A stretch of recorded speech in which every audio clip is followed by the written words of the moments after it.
Hi అండి. Welcome back to Jhansi వంటిల్లు. నేను ఈరోజు జొన్న పిండితో బొబ్బట్లు చేస్తున్నానండి.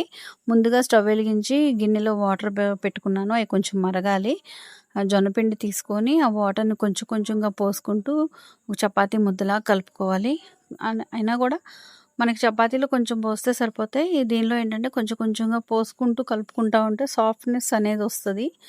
దాన్ని మనం ఏం చేయాలంటే హ్మ్. కింద బండ మీదేసుకొని మన అరచేత్తో బాగా ప్రెస్ చేస్తూ దాన్ని సాఫ్ట్‌గా అవుతదండి. ప్రెస్ చేస్తూ సాగదీస్తా ఉంటే, ఇప్పుడు నేను ఉండల్లా చేసుకొని, దానిలో ఆల్రెడీ ముందుగా తయారు చేసి పెట్టుకున్న పూర్ణం ఉంది. దాన్ని ముద్దలో వేసుకొని మొత్తం 4 సైడ్‌లు మూసేసానండి.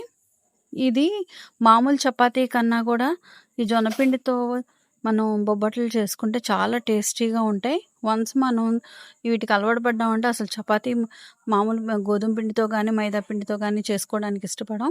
ఇప్పుడు నేను చపాతీలా చేసుకున్నాను. లైట్‌గా పిండి జల్లుకుంటూ స్టవ్ మీద పెనం పెట్టుకున్నానండి. దీన్ని పెనం మీద అది జొన్న పిండితో చేసిన బొబ్బట్టు వేసేసి నూనెతో కాదండి, నీళ్ళతోనే ఒక నీళ్ళలో ముంచి ఆ క్లాత్‌ని అద్దుకుంటా ఉండాలి. చక్కగా కాలింది. వెనక్కి తిప్పుకున్నాను. చూడండి ఎంత బాగున్నాయో. మీరు కూడా ఒకసారి ట్రై చేసి నాకు కామెంట్ బాక్స్‌లో కామెంట్ చేయండి.